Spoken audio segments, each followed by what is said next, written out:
Se tem uma coisa que a oitava e última temporada de Outlander vai cobrar da gente, é memória.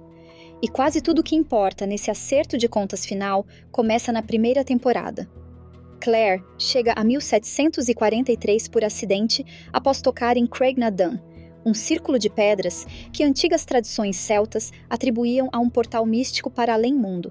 É esse o evento que provoca todos os demais, e provoca as muitas perguntas que vão acompanhar Jaime e Claire por toda a saga. Até onde dá para mudar o destino? Até onde dá para amar duas pessoas em séculos diferentes sem se quebrar por dentro? O que acontece quando a violência do século XVIII encontra uma mulher do século XX que sabe exatamente o que vai acontecer com aquela gente? Todas essas perguntas vão bater na nossa porta de novo quando a série se encaminhar para o desfecho na oitava temporada. Então, nesse vídeo, a proposta é revisitar a primeira temporada não só para relembrar o que aconteceu, mas para enxergar como cada escolha aqui já aponta para o tipo de despedida que a série está preparando. Se você quer chegar na oitava e última temporada, entendendo por que esse final não pode ser simples, nem emocionalmente, nem historicamente, precisa lembrar o que a primeira temporada faz com esses personagens. E principalmente, o que ela destrói neles. Porque a temporada final começa em cima de muitas cicatrizes. No casamento, na política escocesa, na violência de Black Jack Randall e nas idas e vindas de Claire entre 2 séculos. A primeira temporada é, no fundo, a história de uma mulher que tenta voltar para a vida que conhecia e acaba descobrindo que pertencimento não cabe mais em um lugar nem em um tempo só. Isso não se resume apenas ao triângulo Claire-Frank-Jaime, mas justamente nesse questionamento. Qual é o verdadeiro lugar da Claire no mundo? Logo nos primeiros episódios, a série mostra a Claire antes da ruptura, em férias com o Frank na Escócia, tentando reconstruir o casamento depois da guerra, explorando ruínas e ouvindo sobre a história jacobita como quem visita um museu. E, antes mesmo de qualquer viagem no tempo, a série já planta um mistério que a temporada final ainda precisa encarar. Aquele Highlander parado na rua, debaixo de chuva, observando a Claire pela janela da pousada. A direção filma essa figura quase como um fantasma fora de lugar no tempo, ligando a Claire a um outro mundo antes mesmo de ela tocar nas pedras. Craig na Dun, naquele momento, é quase um passeio turístico, um lugar místico, mas ainda distante. Quando ela atravessa as pedras, tudo muda. Esse salto é essencial para entender a temporada final. A Claire da oitava temporada é uma mulher que passou anos tentando equilibrar 2 tipos de responsabilidade. A moral, com as pessoas que ama em séculos diferentes, e a histórica, com aquilo que ela sabe que deveria acontecer. A primeira temporada mostra a origem desse dilema, em pequenas decisões que parecem pontuais, mas abrem rachaduras enormes. Ao mesmo tempo, a temporada vai minando a ideia de que existe um futuro seguro, esperando por ela. O Frank não aparece tanto na linha de 1945, mas as cenas que a gente tem são bem cirúrgicas. O esforço dele para encontrar a Claire, a recusa em acreditar que ela o deixou por outro homem, a conversa com o reverendo e com a senhora Graham sobre as pedras. Cada uma dessas cenas serve para construir a complexidade de uma personagem que se vê dividida entre 2 vidas. O casamento com o Jaime marca o ponto de não retorno dessa primeira temporada. A gente volta nele daqui a pouco, porque é ali que o vínculo entre os 2 muda de escala. Até que a morte nos separe. Existe um outro eixo central dessa temporada, o corpo do Jaime como campo de batalha. Desde os primeiros conflitos em Leote, passando pelo que ficamos sabendo em Comandante da Guarnição e chegando ao que ele enfrenta em Presídio Wentworth. A série deixa claro que ele não é apenas o herói romântico idealizado. É alguém que carrega no próprio corpo as marcas de um sistema de controle muito rígido, numa época em que medidas disciplinares extremamente duras eram previstas em lei e usadas para impor autoridade. Esses são traumas que vão assombrar o casal até o fim. Na temporada final, qualquer discussão passa pela memória desse sofrimento. Ao longo dos episódios, a série também vai deixando pistas sobre o tipo de história política que está sendo contada. Dougal usa as cicatrizes do Jaime para comover as pessoas e arrecadar doações para a causa jacobita, que na vida real tentava restaurar os Stuarts ao trono britânico depois de décadas de exílio, Nessa cena, a gente vê que o corpo do Jamie vira propaganda, um símbolo vivo da violência inglesa. Essa mistura entre trauma pessoal e causa política antecipa o tipo de conflito que a série vai explorar em escala cada vez maior.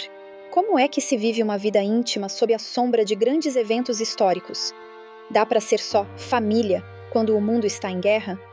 A relação com Black Jack Randall amarra esses elementos todos. Ele é o vilão da temporada, e também aquele que encarna um tipo de poder que atravessa o tempo. Em 1945, o Frank carrega o rosto do Randall, mas não o seu sadismo. Em 1743, o Randall é a versão sem máscara.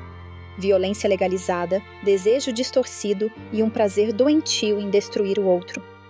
Quando Jamie diz, já depois de tudo, que o Randall quebrou algo dentro dele, isso não termina ali na abadia.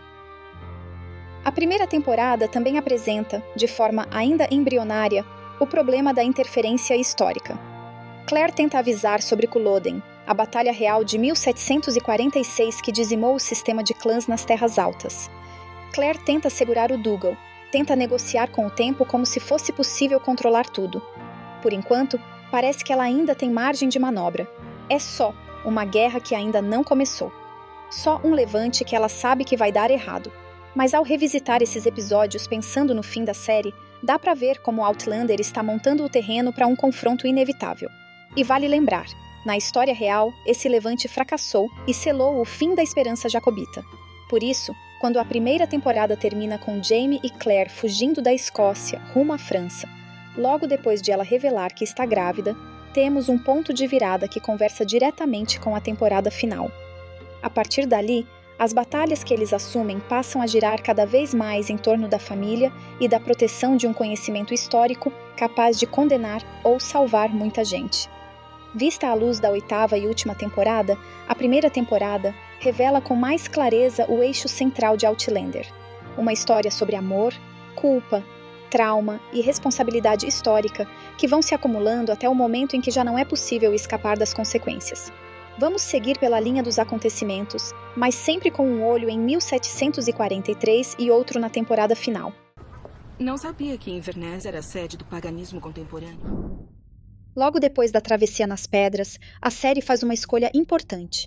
Em vez de mergulhar direto no romance épico, coloca a Claire perdida, cercada de homens armados, num mundo em que ela não entende nem a língua, nem as regras. Já no primeiro contato com os Highlanders, a violência do encontro com Black Jack Randall, o resgate pelo Murtagh, a chegada a Castle Leo, tudo isso mostra a Claire que aquele tempo não foi feito para uma mulher como ela. No castelo, a Claire vira, oficialmente, convidada vigiada de Colum Mackenzie.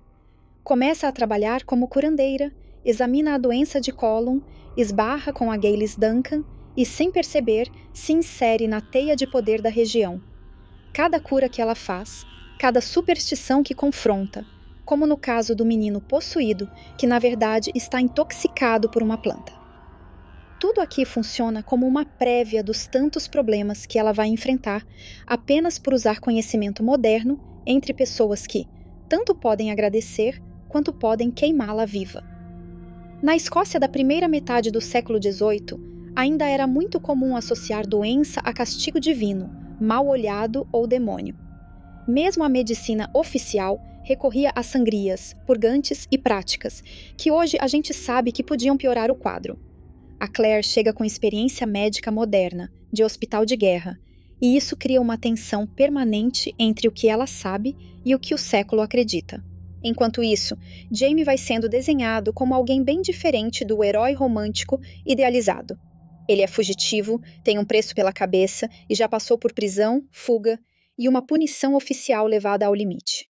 A forma como ele conta essa história à mesa, as marcas que a Claire observa no corpo dele e os olhares de hostilidade entre ele e os ingleses vão preparando o terreno para o que a série ainda mostra em Wentworth.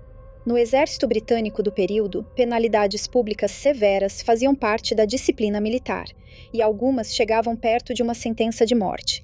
A primeira temporada apresenta o corpo dele como registro vivo desse tipo de tratamento extremo por parte do Estado. Quando a 8ª temporada olhar para esse casal, não vai estar lidando com um amor limpo ou leve, e sim com uma relação construída, desde o começo, em cima de marcas físicas, políticas e emocionais. Já nesses primeiros episódios, o tema da interferência histórica aparece quase como um sussurro.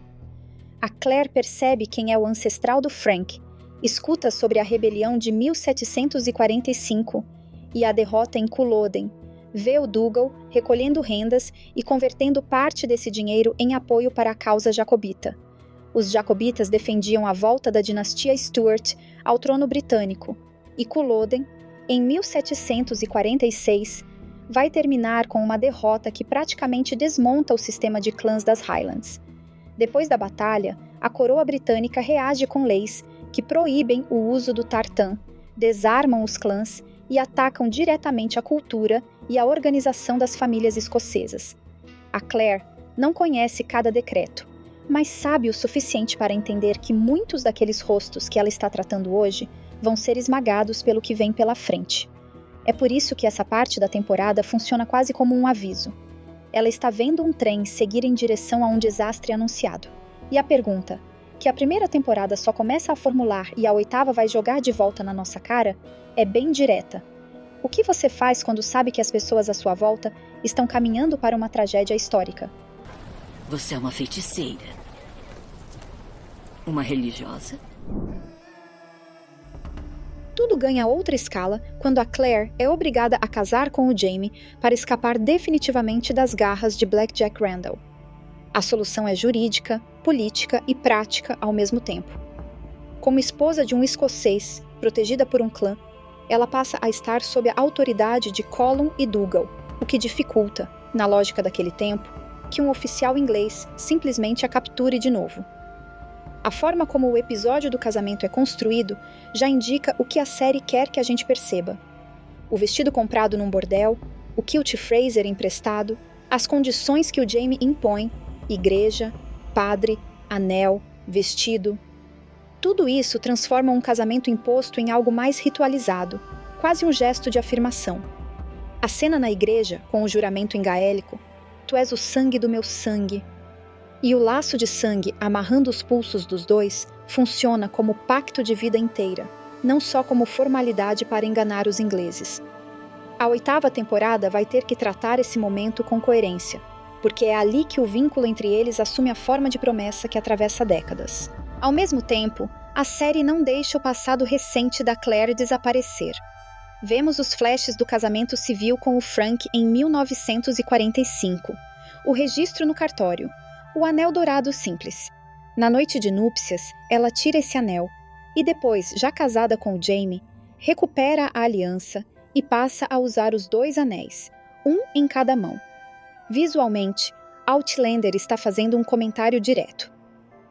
Essa mulher está dividida entre 2 compromissos reais, em 2 séculos diferentes. Do ponto de vista histórico, a escolha tem implicações que vão além do sentimento. Na estrutura de clãs das Highlands, casamento também é aliança política. Ao aceitar ser esposa de um Fraser, Claire entra numa rede de terras, juramentos e vinganças que define quem protege quem e quem deve lealdade a quem. A esposa do herdeiro de Lalibró deixa de ser uma visitante inglesa e passa a ser parte de um núcleo que envolve família, inquilinos e território. Quando a 8ª temporada falar de legado, de família espalhada pela América do Norte e pelas memórias da Escócia, o alicerce está aqui. Se estivesse desconfortável, você mesmo já teria tirado as faixas. Fiquei com medo. Enquanto tudo isso acontece em 1743, o roteiro não deixa o Frank virar só lembrança distante. Em Ambos os Lados Agora, a série mostra o ponto de vista dele, em 1945, desesperado, tentando encontrar a Claire, a ida à polícia, a irritação com a falta de respostas, a teoria do reverendo sobre o rio e a floresta, a intervenção da Sra. Graham falando abertamente sobre viagem no tempo, e as pedras de Craig na Dun constroem o outro lado desse rombo temporal, o efeito da ausência da Claire no tempo que ela deixou para trás. Esse desespero acontece num Reino Unido recém-saído da Segunda Guerra Mundial, ainda lidando com racionamento, luto e cidades marcadas por bombardeios. Para a polícia de Inverness, mais uma mulher desaparecida entra no protocolo. Para o Frank, é a implosão da própria vida. Quando a senhora Graham fala dos círculos de pedra como portais, a série puxa de um imaginário real das Highlands, em que certos lugares, especialmente em épocas de mudança de estação, como festivais gaélicos de fim de outono, são vistos como pontos em que a fronteira entre mundos fica mais fina. Para a 8ª temporada, é importante guardar isso. O mundo de onde a Claire saiu continua em movimento, tentando dar sentido ao sumiço dela com as ferramentas que tem, entre ciência, religião e folclore. O ponto alto do episódio é o quase reencontro. Claire, já profundamente envolvida com o Jamie, enxerga uma chance de voltar para o seu tempo quando percebe que está perto de Craig na Dun. A sequência em que ela corre morro acima enquanto o Frank sobe, no futuro, o mesmo morro, gritando o nome dela, é uma das imagens mais marcantes da série. Por alguns segundos, a montagem sugere que eles vão se tocar através do tempo. Ela chega à pedra, toca e é arrancada dali pelos Redcoats. Ele desce o morro convencido de que perdeu de vez. Ali, a Claire ainda tem uma chance real de voltar, e mesmo sob coação, termina ligada ao Jamie e ao século XVIII. A partir do momento em que ela retorna para ele, é capturada e entra na sequência que culmina em Fort William. O caminho de volta para 1945 começa a se fechar. Quando a 8ª temporada começar, a ideia de retomar a vida de antes já não faz parte do horizonte dela. O mundo de 1945 vai ficando distante, quase como um eco. Relembrar essa sequência ajuda a medir o tamanho do que a Claire deixou para trás. Bom, ele certamente parece otimista. Depois do resgate em Fort William, o episódio 9 faz uma mudança importante ao usar, pela primeira vez, a narração do Jamie. Isso passa a câmera para dentro da cabeça dele, e não só da Claire. A gente acompanha o plano de invasão à fortaleza, o risco real que todo o grupo corre, a culpa que ele carrega por ter colocado todos em perigo por causa dela. E aí aparece, com todas as letras, um conflito que vai acompanhar o casal por décadas. De um lado, o código de honra de um Highlander do século XVIII. Do outro, a perspectiva de uma mulher do século XX, acostumada a questionar qualquer autoridade. A cena da punição com o cinto é desconfortável justamente porque traduz esse choque de mundos. No contexto da Escócia de 1743, a ideia de que um marido podia corrigir a esposa ainda estava dentro do aceitável socialmente, algo herdado do direito e dos costumes britânicos.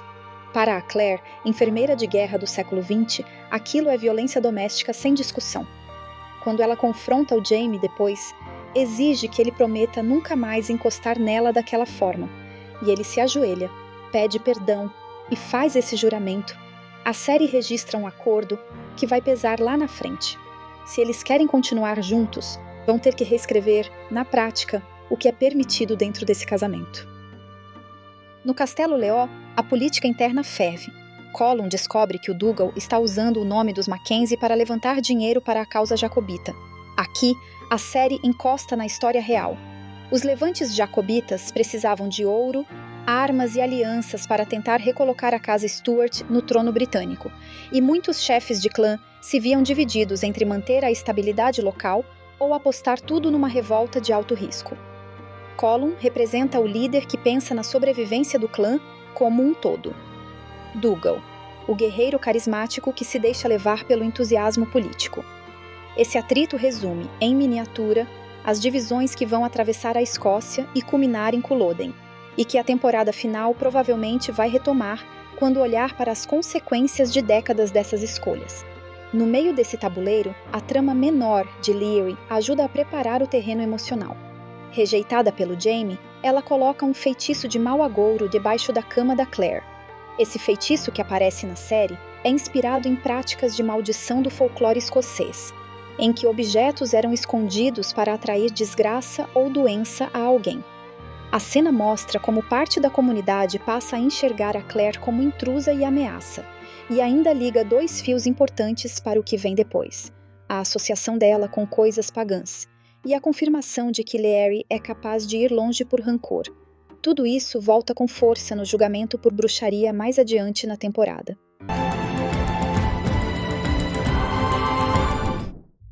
Quando o Duque de Sandringham aparece em cena, a série finalmente coloca rosto naquele tipo de poder cinzento que protege homens como Black Jack Randall. Ele é elegante, espirituoso, cheio de boas maneiras e profundamente envolvido em jogos políticos que colocam Jaime e Claire na linha de tiro.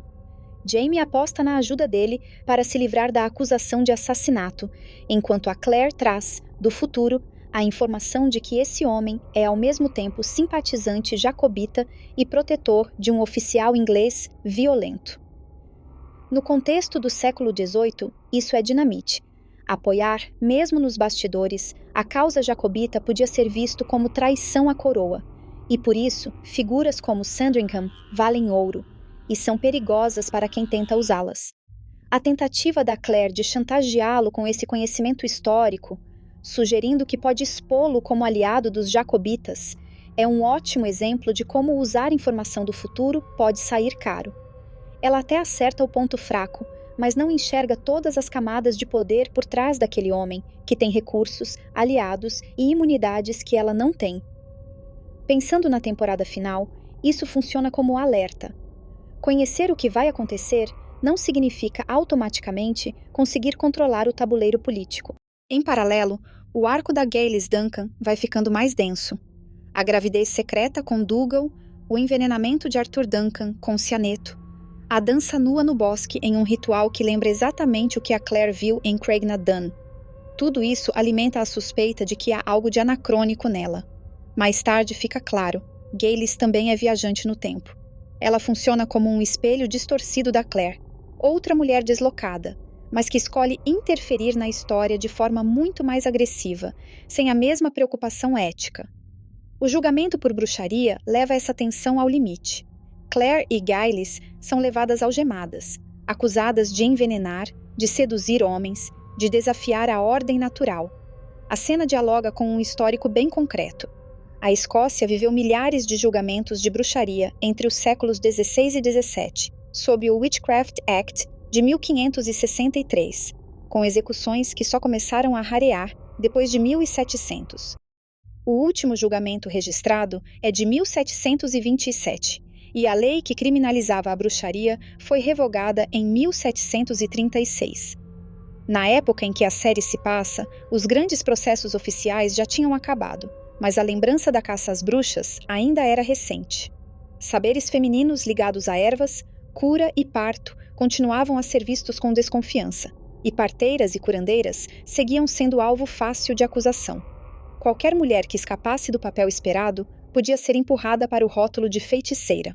É nesse limite entre vida e morte que a Claire, sem saber que está diante de alguém como ela, revela a verdade a Gaylis. Diz que veio de 1945. A resposta muda tudo. Ao mostrar a marca de vacinação no braço e dizer 1968, Gaylis confirma que também atravessou as pedras. Para o aquecimento da temporada final, essa lembrança é crucial. A Claire não é exceção, e as escolhas de outros viajantes interferem diretamente na linha histórica. Quando a 8ª temporada falar de destino, livre-arbítrio e consertar o passado, a sombra de personagens como Gaylis vai estar sempre por perto. No fim do julgamento, Gaylis assume sozinha a culpa para salvar a Claire, aceita a condenação à fogueira e se oferece como bode expiatório. Num primeiro olhar, parece um sacrifício altruísta. Mais adiante, a série sugere intenções mais complexas. Em qualquer caso, o recado que fica é claro. Outras pessoas também acreditam que a Claire tem um papel importante a cumprir no futuro dessa história. Depois do resgate do julgamento, Jaime e Claire são colocados diante de uma decisão que a 8ª temporada vai retomar com força: dizer tudo e correr o risco de perder o outro, ou esconder e tentar proteger a relação. Na estrada, a Claire finalmente conta tudo ao Jaime, que veio do futuro, que era casada com outro homem, que conhece a história da Escócia e de Culloden antes de acontecer. A reação dele foge do esperado. Jaime escuta uma história impossível, faz poucas perguntas, junta as peças e, em vez de tratar Claire como delirante ou amaldiçoada, aceita esse relato com rapidez e firmeza. Essa confiança quase imediata é um dos alicerces do casal, mas também levanta uma questão que continua relevante na temporada final. O que existe na experiência de Jamie, religiosa, emocional, cultural, que o torna tão disposto a acolher uma explicação que desmonta a lógica do mundo dele? Em seguida, vem uma das cenas mais emblemáticas da primeira temporada. Jamie leva a Claire de volta a Craignadan e oferece, na prática, a chance de escolha. Não tenta impedir, não negocia, não implora. Ele a acompanha até certo ponto e deixa que caminhe sozinha até a pedra. Claire pensa no Frank, pensa no Jamie e decide ficar.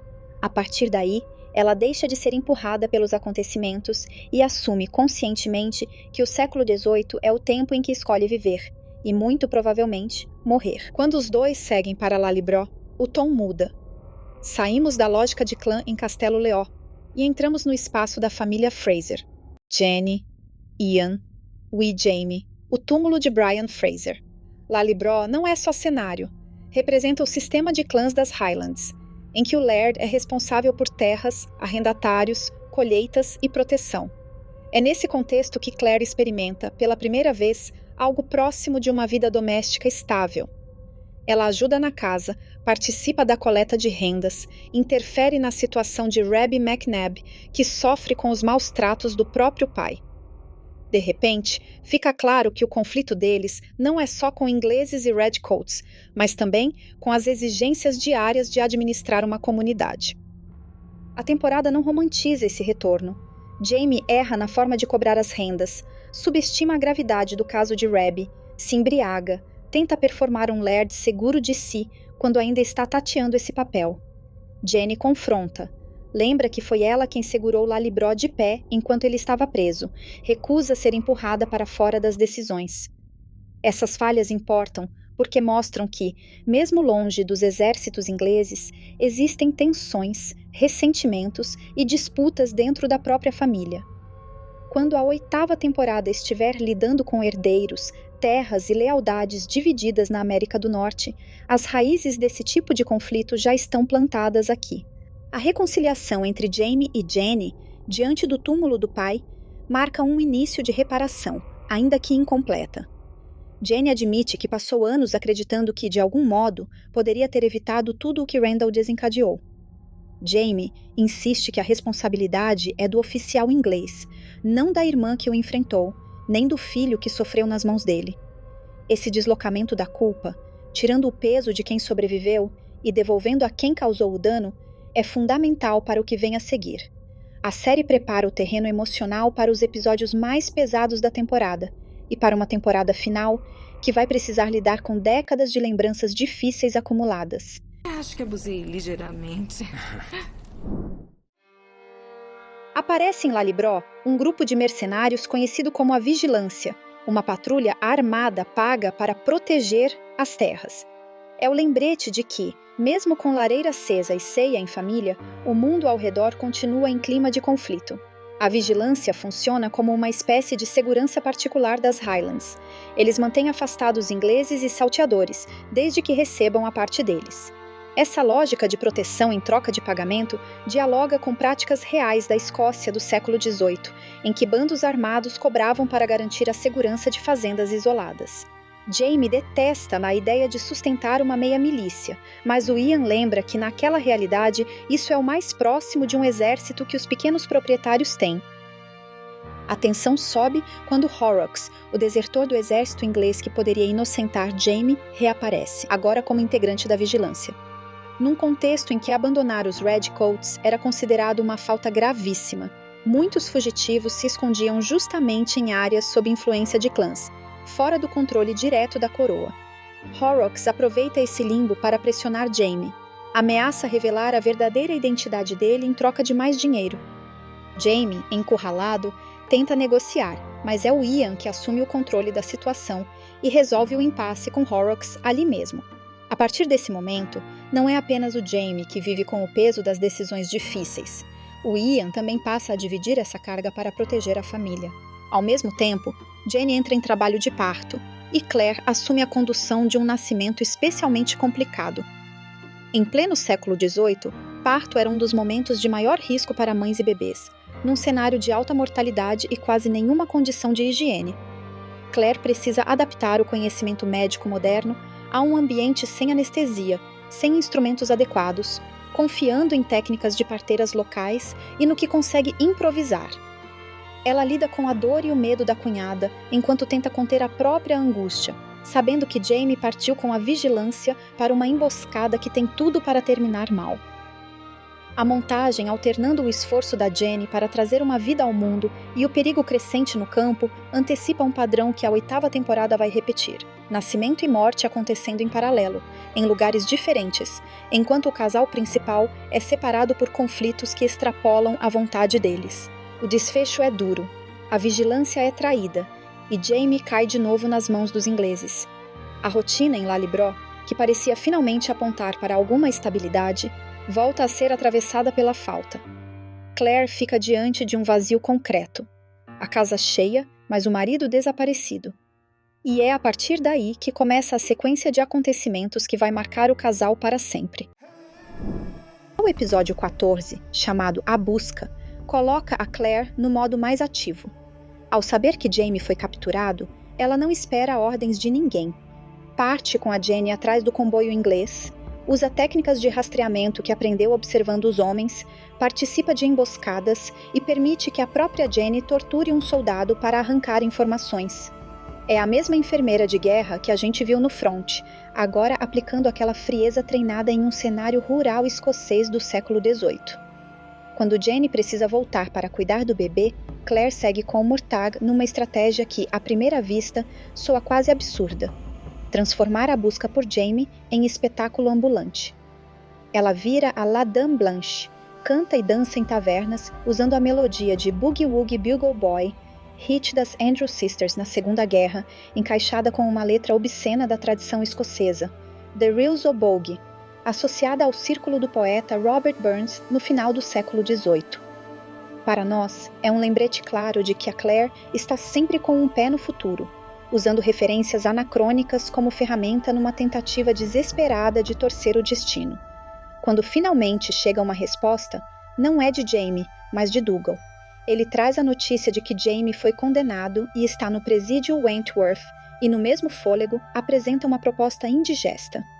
Se Jamie morrer, Claire deve se casar com ele, garantindo proteção e mantendo Lallybro na órbita dos Mackenzie. A recusa dela, seguida da exigência de homens para tentar um resgate, deixa claro que essa história não vai seguir o caminho da viúva resignada. Claire escolhe agir, mesmo sabendo que a probabilidade de sucesso é mínima.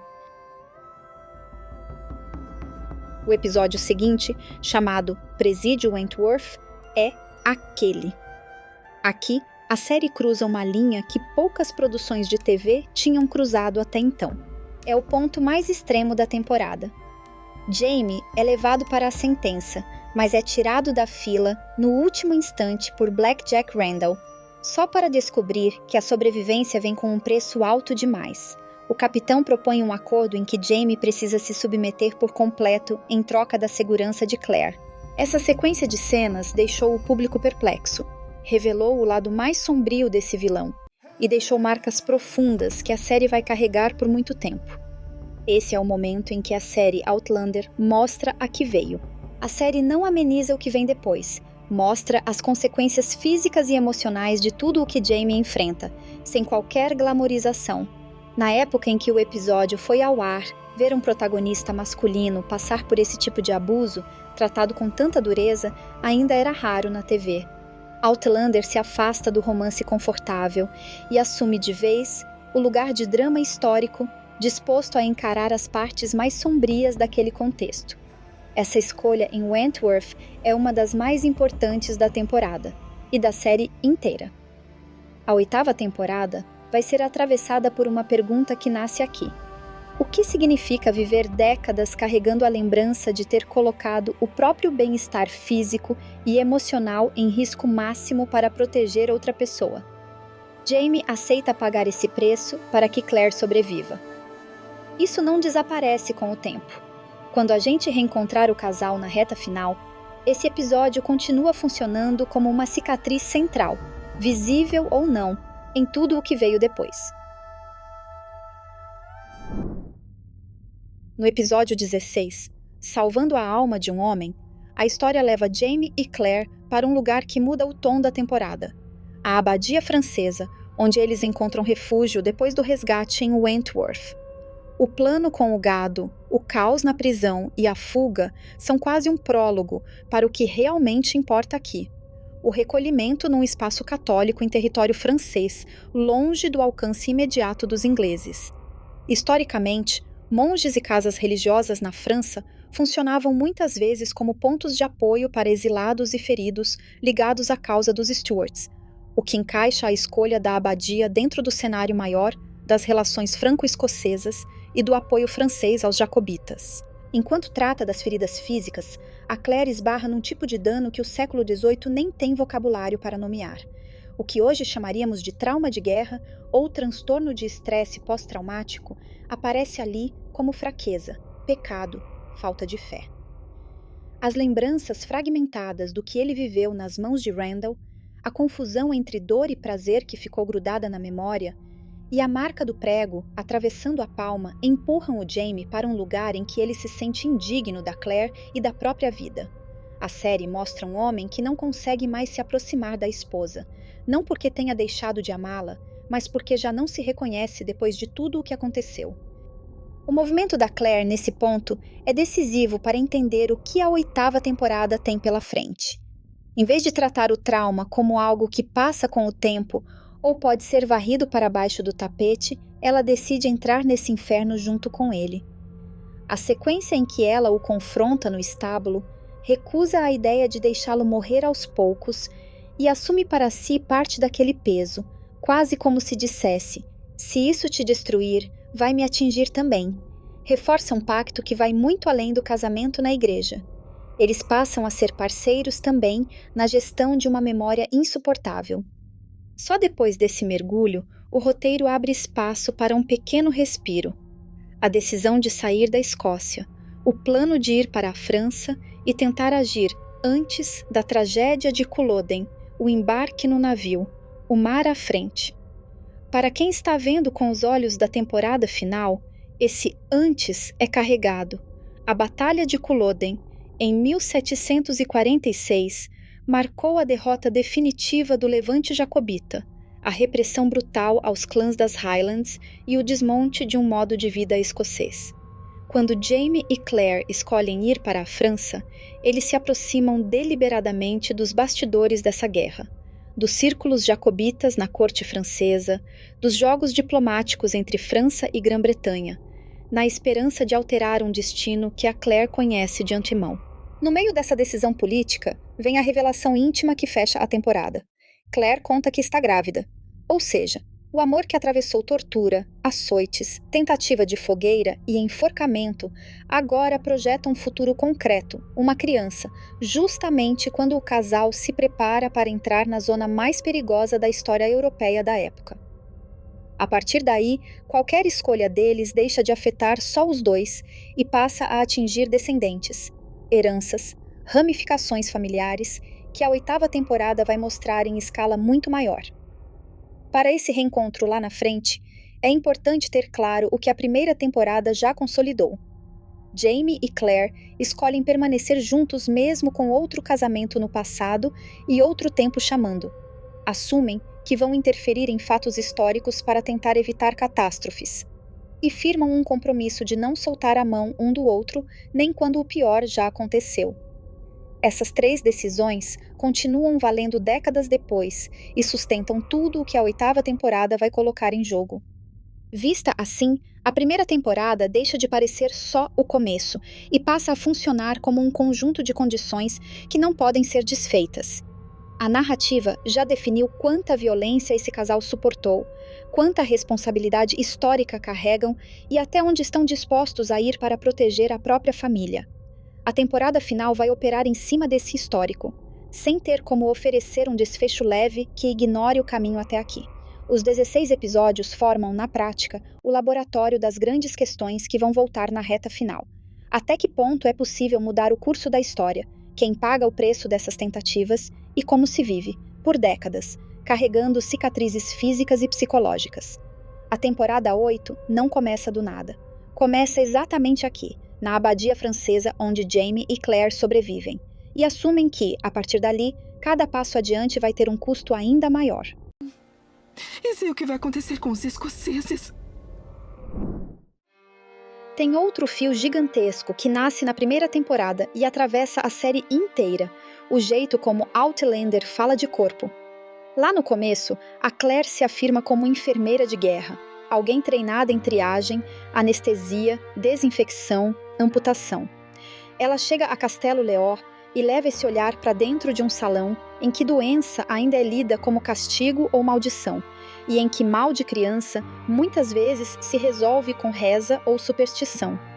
Quando ela salva o menino usando o conhecimento de toxicologia e anatomia, não é só um caso médico resolvido, é o encontro entre uma medicina de guerra do século XX e práticas de saúde que misturam crença, experiência popular e uma ciência que ainda engatinha. A série também não transforma a Claire na racional perfeita. A fascinação dela pelas danças em Craig na Dun, o jeito como observa os rituais da Gaylis no bosque, as conversas das duas sobre ervas, ciclos, sacrifício, mostram uma coisa importante. Ela não está ali para ridicularizar a fé daquele povo. Na Escócia dessa época, parteiras e curandeiras eram muitas vezes a única referência de cuidado disponível e, ao mesmo tempo, carregavam o risco constante de serem associadas à bruxaria quando algo dava errado. Aos poucos, a Claire entende que a medicina em que acredita também nasceu de séculos de tentativa e erro, assim como o conhecimento dessas mulheres. Na abadia, essa tensão chega ao limite. Jamie é cuidado por monges, com salmos em latim ecoando nos corredores, enquanto a Claire prepara ataduras, lava feridas, tenta controlar infecção e febre. Mosteiros, historicamente, serviam como lugar de acolhimento, oração e também de preservação de saberes sobre ervas e tratamento básico. A série usa isso como síntese visual do que faz o tempo todo, coloca fé e técnica lado a lado. Os monges rezam pela alma dele, ela trabalha pelo corpo, e os dois planos são tratados como partes de um mesmo esforço para mantê-lo vivo. Quando a gente olhar para a 8ª temporada, com Jamie e Claire mais velhos, cercados de filhos e netos, lidando com doenças de outra época, guerras de outro tipo e riscos ainda maiores, essa base está toda aqui. Claire não é só a médica do futuro. Ela é alguém que aprendeu a praticar medicina num mundo sem penicilina, sem anestesia moderna e sem proteção legal. Algo que dialoga com a história real de enfermeiras da Segunda Guerra que levaram práticas mais avançadas para contextos rurais ou coloniais. Isso vai pesar quando ela estiver tentando manter viva uma família inteira em um continente que ainda está inventando o próprio futuro. E tem a questão da culpa e do legado, que a primeira temporada planta em praticamente todos os personagens principais. Jamie carrega, desde o início, a culpa por ter sido capturado no lugar da Jenny e por ver o pai morrer depois do açoite público. Mais tarde, vem a culpa por ter sobrevivido ao que Randall fez em Wentworth e por sentir que se deixou quebrar. Claire arrasta a culpa por ter sumido da vida do Frank, por não ter atravessado as pedras quando teve a chance e por ter se apaixonado por outro homem em outro século. Jenny carrega a culpa por ter provocado a fúria do Randall ao rir dele, acreditando que a humilhação desencadeou a violência que caiu sobre o irmão. Numa sociedade moldada por códigos de honra dos clãs e por uma moral cristã rígida, sobreviver a esse tipo de violência muitas vezes era vivido como mancha pessoal. A primeira temporada é, em boa parte, uma conversa sobre o que fazer com essa culpa. Na reconciliação em Lallybro, Jamie e Jenny chegam à conclusão mais difícil. A culpa não é de quem sobreviveu, é de quem escolheu a crueldade. Eles tiram o peso das costas um do outro e colocam onde sempre deveria ter estado, em Randall. Na abadia, Claire faz um movimento parecido com Jamie, recusando a ideia de que ele está perdido ou impuro, por causa da violência sexual que sofreu. Ela insiste que o homem que ama continua ali, mesmo que marcado por tudo o que aconteceu. Isso tem ligação direta com a temporada final, porque lá na frente a série vai lidar com outra forma de legado. o que fica dos Frasers no mundo. Filhos, netos, memórias, histórias contadas ao redor do fogo, e também cicatrizes, traumas, decisões que não foram bem resolvidas lá atrás. Quando a 8ª temporada estiver discutindo o que valeu a pena, o que se perdeu pelo caminho e o que ainda pode ser salvo, a base emocional dessa conversa está aqui, nesse grupo de personagens aprendendo a não se definir apenas pelo pior que viveram e tentando transmitir algo diferente para quem vem depois. E aí a gente volta para a imagem que abriu esse vídeo. A Claire olhando para o próprio rosto refletido numa janela de uma loja de vasos em 1945, se perguntando onde é casa. Depois, presa numa cela de pedra em Wentworth, oferecendo a própria vida para salvar o Jamie. Na abadia, decidindo que não vai deixar esse homem se apagar, mesmo que isso signifique encarar, junto com ele, o pior do que aconteceu. E por fim, no convés de um navio, com o mar aberto à frente, um bebê crescendo dentro dela e outra frente de batalha histórica no horizonte. Quando você se sentar para assistir à 8ª temporada, vale guardar algumas dessas imagens num lugar especial da memória. O juramento em gaélico na igreja. O açoite na praça, sob o olhar do pai. O quase reencontro nas pedras, com o Frank chamando o nome dela e a distância entre os dois sendo medida em séculos. A marca no braço da Gaylis, lembrando que essa história nunca foi só sobre um casal. O olhar vazio do Jamie na abadia e a mão da Claire puxando ele de volta, 1 centímetro de cada vez. A temporada final não vai chegar como se nada disso tivesse acontecido. Ela vai colocar esse histórico inteiro dentro de outro incêndio, a Revolução Americana. Historicamente, é o momento em que as 13 colônias se levantam contra a coroa britânica, num conflito que vai muito além de ingleses versus americanos. Tem colono contra colono, famílias divididas, povos indígenas tentando sobreviver entre dois lados armados. E no meio disso, um detalhe que importa demais para Outlander: a presença forte de escoceses das Highlands na América do Norte. Depois da derrota jacobita em Culloden, em 1746, muitos Highlanders foram reprimidos, tiveram terras e poderes de clã desmontados e acabaram transportados como prisioneiros ou emigrando por necessidade para as colônias britânicas. Ao longo das décadas seguintes, comunidades gaélicas inteiras se instalaram, por exemplo, na Carolina do Norte, mantendo língua, laços de parentesco e memória das guerras na Escócia. Quando estoura a Revolução Americana, uma parte expressiva desses imigrantes luta como lealista, do lado britânico. Caso dos Highlanders que marcham sob a influência de Flora MacDonald e são derrotados na Batalha da Ponte de Moores Creek, em 1776, ainda na Carolina do Norte. Ou seja, o mesmo povo esmagado em Culloden acaba, poucos anos e uma travessia de oceano depois, disputando outro conflito pela coroa. Outlander usa esse pano de fundo para colocar a família Fraser exatamente nesse ponto de tensão, entre lealdades antigas à Escócia, a experiência traumática com o poder inglês e a necessidade de sobreviver num mundo novo que está nascendo aos trancos e barrancos na América do Norte. Quando a 8ª temporada perguntar o que significou escolher um homem e um século, essa pergunta vai ecoar em 2 guerras. A que começou com Bonnie Prince Charlie nas Highlands e a que explode nas colônias em nome de liberdade. A tentativa de mudar o curso da história, que lá atrás passava pelo Duque de Sandringham, por Dougal e pelo dinheiro para os jacobitas, volta num mapa muito maior, com escoceses e descendentes espalhados dos 2 lados da linha. O que está em jogo já não é só o futuro de um casal, mas tudo o que eles deixaram pelo caminho em forma de filhos, netos e histórias. E no meio de tantas batalhas e decisões históricas, continua de pé a pergunta que começou silenciosa na janela de Inverness. Por que aquele fantasma parecia estar ali, vigiando a Claire antes de tudo? A 8ª temporada não vai lidar só com guerras e revoluções, mas também com esse tipo de ligação misteriosa que atravessa a série inteira. Voltar à primeira temporada com esse olhar faz diferença. Vai além de lembrar o enredo e passa a enxergar o mapa emocional e histórico de Outlander. Assim, quando chegar à reta final, você entra nela sabendo de onde veio cada ferida, cada escolha e cada promessa. O que você acha de seguirmos essa conversa num próximo vídeo falando sobre a segunda temporada? Comenta aqui se você quer que a gente continue com a segunda temporada, a minha preferida, com Claire e Jamie em Paris, intrigas e a tentativa mais ousada de todas, impedir Culloden antes que o primeiro tiro seja disparado. Olha essa novidade! O vestido vermelho de Claire virou estampa! A Sassenai Style é uma camiseta inspirada naquela cena icônica de Outlander, pensada para quem ama a série e quer levar essa história para o dia a dia. Se esse momento também te marcou, confere os detalhes no link da descrição.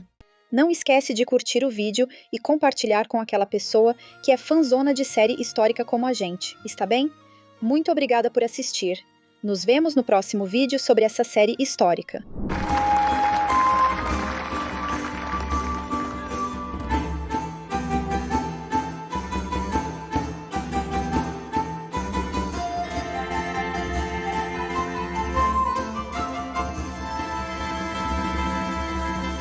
Anjiva! Anjiva! Anjiva!